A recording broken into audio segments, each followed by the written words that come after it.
यहाँ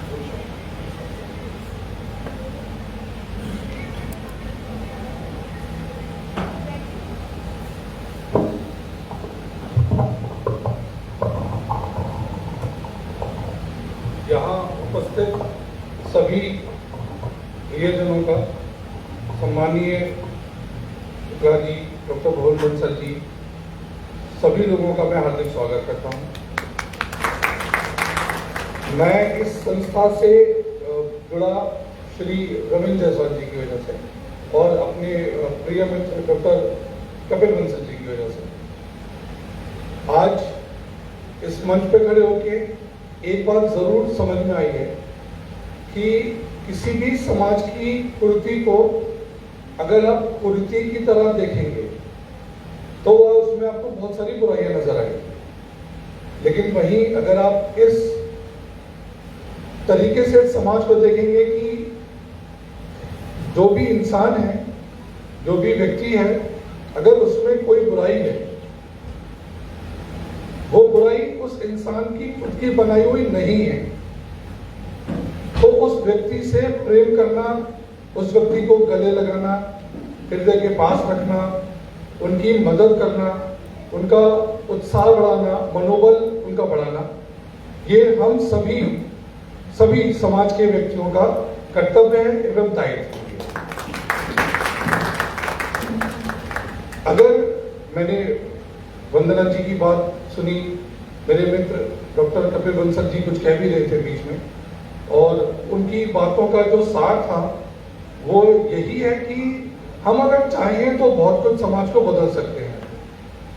अगर हम मिलके हाथ बढ़ा के चीजों को, अपनी आसपास के लोगों को अगर थोड़ा बहुत भी सहारा दें, मनोबल दें, तो मेरा मानना है कि 1 और 1 11 जैसे कहावत है, तो अगर उस व्यक्ति को हम सहारा देंगे तो उस व्यक्ति का मनोबल बढ़ेगा, वो अपने जीवन में हताश निराश न होकर वो बहुत अपनी इच्छाओं को दृढ़ करके, शुक्ला जी जैसे आप हमेशा लिखते हैं अखबारों में और मैं आपकी न्यूज पढ़ता रहता हूँ, तो उसमें सिर्फ एक ही चीज देखने को मिलती है कि कैसे आप समाज को और सुधार सकते हैं। तो इसी क्रम में हमारे डॉक्टर भुवन बंसल जी, जो मथुरा के ही नहीं बल्कि पूरे उत्तर प्रदेश के सुप्रसिद्ध होम्योपैथिक डॉक्टर भी हैं और मेरे बड़े भाई भी हैं, मेरे परिवार के सदस्य भी हैं, तो आज हमारे आग्रह पे उन्होंने समय निकाला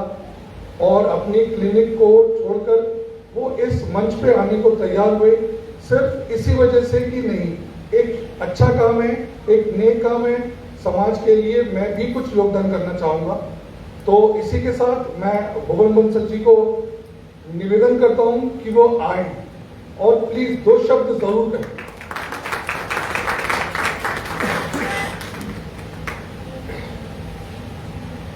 सबसे पहले तो रविंद्र सर को बहुत बहुत बधाई इस सराहनीय कदम के लिए, और आपसे ये जरूर कहना चाहूंगा रविंद्र सर कि अगर आपने एक व्यक्ति का जीवन या सोच भी बदल दी अपने इस काम से तो बहुत बड़ी उपलब्धि हो जाएगी।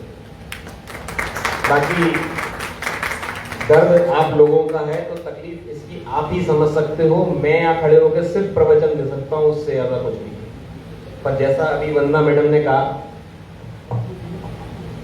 कि आपकी जैसी सोच है अपने लिए, वैसे ही लोग आपको देखेंगे, इससे अलग कुछ नहीं होने वाला है ना। और दर्द को छोड़ दें, अपन लड़ना तो पड़ेगा, जीतना है तो लड़ना पड़ेगा उससे अपने।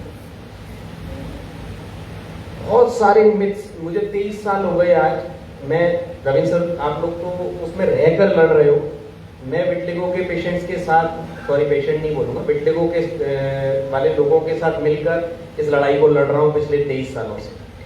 बहुत पेशेंट्स मेरे पास आते हैं और आज मैं वो 23 साल के अनुभव आपसे साझा करूंगा। दुनिया का कोई डॉक्टर, कोई पैथी, कोई चिकित्सा, सॉरी भाई, कोई नीम हकीम, कोई तांत्रिक, कोई जड़ी बूटी विशेषज्ञ, अगर आप इस गलतफहमी में हैं कि आप अपना पैसा वेस्ट करके इस बीमारी को सही करा सकते हैं तो आप नहीं करा पाओगे। मैं आपको डिमोटिवेट वो नहीं कर रहा, डिमोटिवेट, लेकिन आप प्रैक्टिकली समझो कि हो क्या रहा है, आप एक लूप में फंसे हुए हो। लूप आप लोग समझते हैं, चक्र, ठीक है। विटलिगो की शुरुआत हुई किसी सदमे से, या तो माँ के गर्भ में ऑटो इम्यूनिटी डिस्टर्ब हुई, आपकी इम्यूनिटी वहां चालू हुई, लेकिन वो भी ऑटो इम्यूनिटी बिना किसी सदमे के नहीं शुरू होती। कोई ना कोई मानसिक आघात जरूर पहुंचा, चाहे माँ के गर्भ में पहुंचा, चाहे बचपन में पहुंचा, कभी भी पहुंचा, साइकेट्रिक कॉजेज हुए, मेटाफिजिकल सिम्टम्स आए और स्किन पे विटलिगो की शुरुआत हुई। अब ये शुरुआत हुई, सोई आपने अपने आप को संसार से अलग करना शुरू कर दिया, आपने टेंशन लेना शुरू कर दिया, आपने डिप्रेशन में आना शुरू कर दिया। और ये स्वाभाविक है, इसमें कोई अननेचुरल बात नहीं है, स्वाभाविक है, मेरे को भी होगा, मैं भी करूंगा भाई। लेकिन जब आपने ये किया तो आप ये समझ रहे हो कि आपने एक लूप क्रिएट कर दिया, आपने सर्कल कंप्लीट कर दिया। टेंशन से शुरुआत हुई, आपने उससे और टेंशन ली, उस और टेंशन से वो और बढ़ेगा, आप और कटअप हो जाओगे, आप फिर टेंशन में फंस गए। जब तक आप इस लूप को ब्रेक नहीं करोगे, कोई दवाई नहीं है भाई जो इसको सही कर सके, इम्पॉसिबल है, ये मान के चलो। ये मेरा 23 साल का अनुभव है। इसके लिए सिर्फ जो चाहिए वो है प्रॉपर काउंसलिंग, प्रॉपर मोटिवेशन। इस लूप को कैसे ब्रेक करना है, बस हमें वो समझना है। और ये काम बातों से होगा, दवाइयों से नहीं होगा, है ना। तो वो चीज, चलिए हम लोग बहुत छोटे छोटे शहरों में रहते हैं, यहाँ ये सब चीजें काउंसलिंग वगैरह पहली बात तो अच्छी नहीं समझी जाती। काउंसलिंग मतलब मानसिक रोगी भैया, इससे ये तो गड़बड़ हो गई, है ना। दिल्ली बॉम्बे है, ठीक है, और वाइट स्पॉट के लिए काउंसलिंग लोग समझना ही नहीं चाहते। लेकिन हकीकत यही है कि जब आप काउंसलिंग के विषय में सोचेंगे तब आप अपनी जिंदगी को और बेटर बना सकते हैं। बाकी अगर आप कुछ पूछना चाहें इसके बारे में तो मैं जवाब देने के लिए तत्पर हूं। कोई भी सवाल?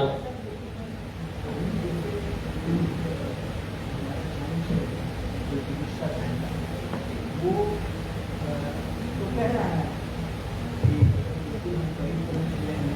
डॉक्टर से बताया करते हैं कि मैं तो ये बात ही कर रही हूँ।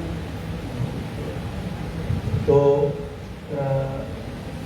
आप कह रहे हो कि मैं आपकी बात को काट नहीं रहा हूँ, लेकिन एक परिवार, क्योंकि हम परिवार है, हमारा यहाँ कोई पत्रकार नहीं है, ये हमारा विटलिगो सपोर्ट इंडिया एक परिवार है। और मैं अपने जायसवाल जी से जो पिछली बार बहुत कम संख्या थी, तो मुझे बहुत 6-7 लोग थे, तो दुख हुआ कि यार एक अच्छा कार्यक्रम है और कभी 6 लोग, 7 लोग, तो दुख होता है।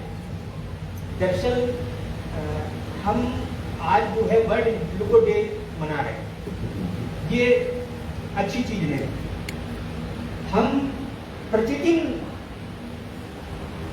इसके लिए जो है काम, एक दिन की जन जागरूकता से न ही हम समाज को बदल सकते हैं, न कुछ नियम कहते नहीं यार। देखिए, जो सामाजिक प्रॉब्लम्स है ना, वो छोटी जगहों में, गाँव में, है ना, शहरों में थोड़ा सा कम। दूसरी चीज क्या है कि एक पत्रकार होने के नाते मैंने अपने 40 साल के पत्रकारिता जीवन में बहुत सारे लोगों को जो है उनसे किया, जगत गुरु स्वामी रामभद्राचार्य जी से मैंने पूछा कि आप पिता से नफरत क्यों करते हो? वो तो बहुत खरे खरे बोलते हैं, तो बोले लंबी कहानी है। तो मैंने कहा नहीं, मैं 3 दिन से यहाँ हूँ आपके यहाँ, और उनकी यूनिवर्सिटी देखा, उन्होंने बहुत बड़ा काम किया है, और मैंने एक पुस्तक लिखी है, दिव्यांगता एक वरदान। तो आप लोग सिर्फ एक त्वचा रोग से पीड़ित हो, त्वचा रोग से ग्रस्त हो, आप लोगों को अपने दिव्यांग साथियों से नसीहत लेना चाहिए। चिढ़ाया उसी को जाता है जो चिढ़ता है। आप लोग समाज से डरते हो, ये है भावना, आपको दिमाग से निकालनी चाहिए, छिपना नहीं चाहिए। देखिए क्या होता है कि आप देखिए ना, स्वामी रामभद्राचार्य जी से मैंने पूछा कि पिताजी से नफरत क्यों करते हो? तो बोले इसलिए कि भाई की शादी थी और मैं अंधा था, तो हमारे पिताजी ने कहा आप शकुन होता है, आप बारात नहीं जाओगे। आज स्वामी रामभद्राचार्य जी ने जो प्रतिमान स्थापित किए हैं साहित्य के क्षेत्र में ले लीजिए, सनातन धर्म के क्षेत्र में ले लीजिए, अप्रतिम है। तो मैं अपने इस परिवार के सदस्यों से कहता हूं कि देखिए, कहीं के भी हो, आप किसी गांव के हो, कहीं के भी हो, हर जगह एक दो गांव में भी लोग मिल जाते हैं। तो हम लोग अपने साथियों के लिए क्या कर सकते हैं, ये सबसे महत्वपूर्ण चीज है। देखिए क्या होता है कि हम अपना स्वयं तो लड़ सकते हैं, भाई समाज को अगर चेंज करना है तो हमको 2-5 आदमी के लिए जो है भी तो साल में करना पड़ेगा ना। भाई आज हम 15 वर्ष से वनवास काट रहे हैं ब्रज में, प्रभु की नगरी में, भाई इसलिए कि हमने भी एक मिशन बना रखा है, स्पोर्ट्स स्वस्थ भारत। हम जमीनी स्तर पर काम करने वाले व्यक्ति हैं और मैं अपने परिवार के सदस्यों से उम्मीद करता हूं, जितने लोग हैं, ये बातों से कुछ नहीं होने वाला है कि हम एक दिन खाली जो है जन जागरूकता अभियान चला देंगे, हम कुछ करेंगे, इस पर चर्चा कर लेंगे, इससे समाज में कुछ भी नहीं होने वाला। ये हमको जहाँ के भी लोग हो, आज मान लिया हम 50 लोग हैं, 50 लोग हैं, तो आप कहीं कुछ भी काम कर सकते हो अपने गांव खेड़े में। बहुत अच्छी बात आप बोल रहे हो। मैं इसलिए रविंद्र सर को एक बात और निवेदन और करूँगा, अगर मेरी तरफ से अगर आप चाहें तो मैं ये अभी बोल रहा हूँ कि अगर open counselling sessions, therapy sessions आप करना चाहें तो मैं हमेशा तैयार। एक छोटा सा निवेदन और, तो गूगल आप सब लोग यूज करते होंगे, तो बच्चा है गूगल निकाल, बस एक लाइन बोलूंगा उसे टाइप कर, कोई भी एक जगह, फेमस पर्संस विद विटलिगो, तो नाम मैं चाहता हूं आप पढ़ के सुनाओ। जोर से बोलो ना फिर। विनी ऑर्डो है, माइकल जैक्सन है, अपने संतोष गंगवार जी हैं, और फ्रांस के प्राइम मिनिस्टर भी हैं, फ्रांस के प्राइम मिनिस्टर भी हैं, इसको के प्रेसिडेंट कहीं दबे छुपे अमिताभ बच्चन का नाम भी मिल हाँ, जाएगा। उनका भी नाम मिलता है, अमिताभ बच्चन का भी नाम मिलता है, और चंद्रबाबू नायडू जो मिनिस्टर है उनको भी है। तो फिर क्यों दबना है और फिर क्यों छुपना है? ये चीज मुझे सबको समझा, मैंने कहा ना, मैं अपने अनुभव 2 साल तो अनुभव किए, 46 साल के 15 महीने का, 46 साल का अनुभव यही मेरा था, दबा हुआ। मालूम है दिक्कत कहाँ आती है? मैं थोड़ा सा नेगेटिव बोलूंगा, उसको प्लीज एक्सेप्ट करिएगा। मेरी आमदनी है मान लो 5 लाख रुपए साल की, मान लो, और मैं बैठना चाहता हूं 10 लाख रुपए वाले के साथ, समस्या आई, बहुत आई, बहुत प्रैक्टिकल बोल रहा हूं मैं, ये एक प्रैक्टिकल बात है। आप अगर सीधे डायरेक्ट वहां घुसना चाहेंगे तो आप नहीं घुस पाएंगे, किसी भी कीमत पे नहीं घुस पाएंगे। मैं सोशल व्यक्ति नहीं हूं और मैं चाहता हूं पार्टी वाले लोगों के साथ बैठना, पॉसिबल ही नहीं है। उनकी बातचीत का तरीका अलग है, मेरी बातचीत का तरीका अलग है, मैं सोशली इनकेपेबल हो जाऊंगा। ये थोड़ा सा नेगेटिव पॉइंट है, इसको आप नेगेटिवली मत लीजिएगा, इसको पॉजिटिवली लेने की कोशिश करिएगा, ठीक है ना। हमें कोशिश वो भी करनी है कि हम अपने समानांतर वाले लोगों के साथ चलें। मैं ये नहीं कह रहा कि आप विटलिगो वालों के साथ चलो, मैं ये कहना चाह रहा हूं और भी बहुत लोग हैं दुनिया में जो आपको एक्सेप्ट करते हैं, उनके साथ चलो। उनके पीछे मत भागो जो आपको एक्सेप्ट नहीं करते, छोड़ो उन्हें, हटा उन्हें लाइन में से। काहे के लिए उनकी एक्सेप्टेंस मुझे चाहिए क्यों है? मुझे नहीं चाहिए उनकी एक्सेप्टेंस। सही, बिल्कुल सही आपने कहा। मेरा शुरू से एक ध्येय रहा, मेरी तरफ एक कदम जिसने बढ़ाया, मैं 10 कदम बढ़ाया, लेकिन एक कदम किसी ने पीछे किया तो मैं शायद 100 कदम पीछे मेरे वो साथ मिलके। ये मेरा ध्येय शुरू से रहा है, आज से नहीं। बस इतना सा है, मैंने कहा वो काम मैं कर रहा हूँ। Acceptance is the key to resolution of each and every disease. कोई दुनिया की बीमारी हो, एक्सेप्टेंस उसको खत्म करेगी। आप एडिक्शन ही ले लो, आप देखोगे अल्कोहल लेते हैं लोग, सिगरेट लेते हैं, दिन भर बोलते रहते हैं मुझे छोड़नी है, मुझे छोड़नी है, छोड़ेंगे नहीं। भाई पहले एक्सेप्ट तो करो, जो चीज तुमने अपनाई ही नहीं है तुम बस छोड़ोगे कैसे? ये हर बीमारी पे लागू होता है। विटलिगो में आप अपने आप को एक्सेप्ट करो, पहले पूरी तरह से एक्सेप्ट करो, ये रिजॉल्व होना अपने आप शुरू हो जाएगी। केवल उस लूप को ब्रेक करना, कोई इतनी बड़ी चीज नहीं है, मतलब कोई गंभीर बीमारी थोड़ी है, लाइफ थ्रेटनिंग है नहीं, डेंजरस है नहीं।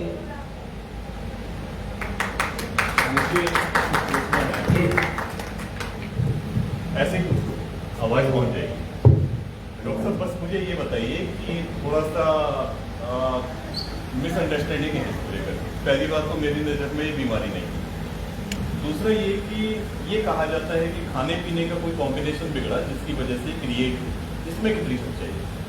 बिल्कुल भी क्योंकि इसकी वजह से मैंने परिवार में खाने पीने पर ध्यान देना शुरू कर दिया। मैं नॉन वेजिटेरियन हूँ। ये कहा गया कि मछली के ऊपर कहीं दूध पी लिया होगा। कितने लोग करते हैं काम? अब मैंने देखा कि रविंद्र भाई तो कभी नॉनवेज खाते ही नहीं, फिर इनको क्यों हुआ?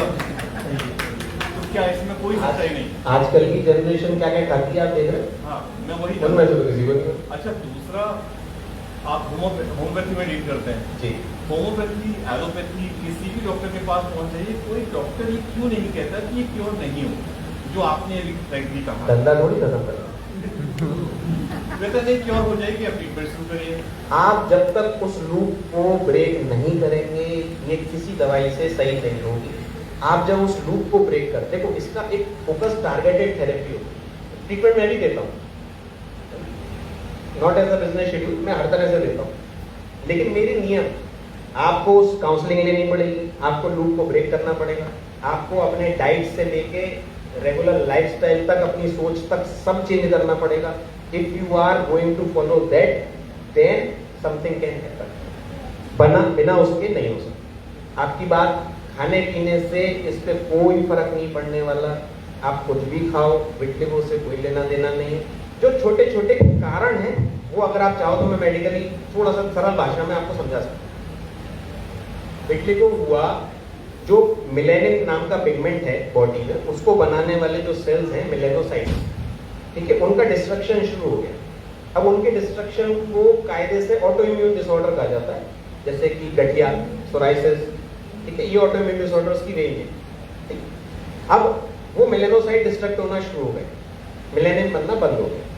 अब इस प्रोसेस में जो एंजाइम यूज होता है, टायरोसिन नाम का एक अमीनो एसिड एंजाइम की तरह काम करता है, उसको बनाने वाली चीजें अगर आप खाते हैं तो शायद थोड़ा सहयोग हो सकता है।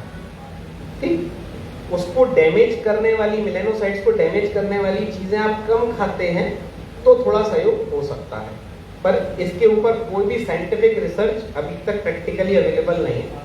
एक जनरल बोल सकता हूँ, एंटीऑक्सीडेंट्स थेरेपी आप जितनी ज्यादा अच्छी तादाद में, जो मैं अपने पेशेंट्स को गाइड करता हूँ, एंटीऑक्सीडेंट थेरेपी इसमें बहुत अच्छा रोल प्ले कर सकती है। एंटीऑक्सीडेंट्स जितने भी दुर्व्यसन आप शरीर में डाल रहे हो, बॉडी को उन्हें बचाना नहीं आता, उसमें से काम की चीज निकाली और बेकार चीजें बॉडी को एक्सक्रीट करना नहीं आता, वो बॉडी में रह गई। ठीक, इन्हें कहते हैं हमारे यहाँ फ्री रेडिकल्स।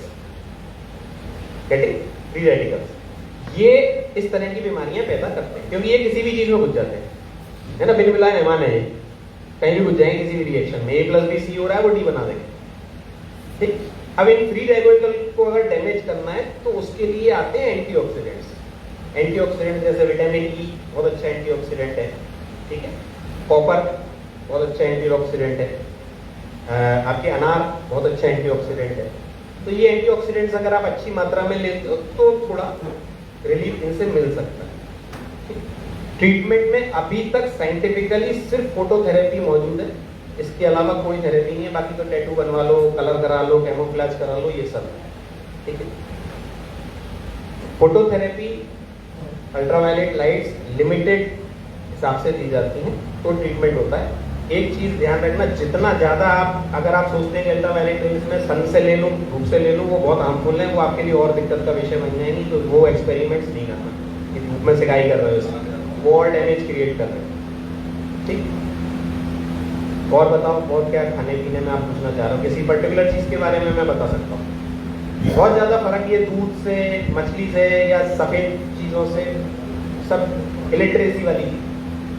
ये तो एक्चुअली क्या है, जैसे आपने शब्द कितनी बार यूज हो गया, कुरीति।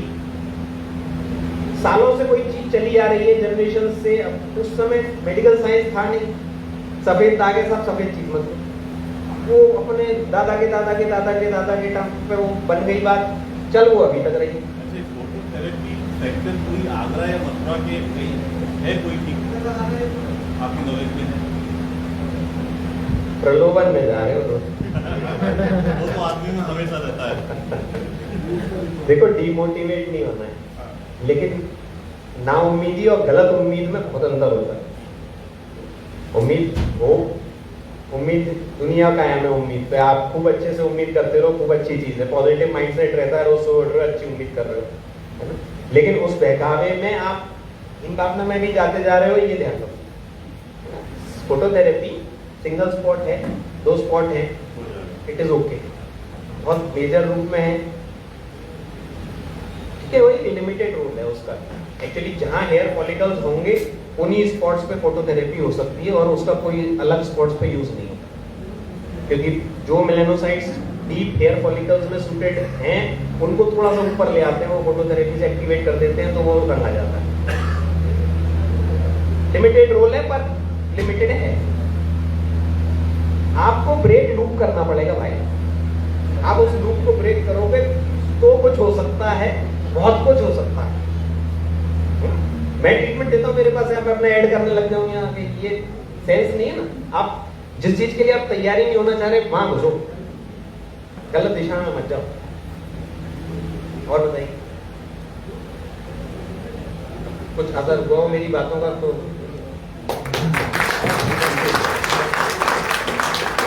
भैया बहुत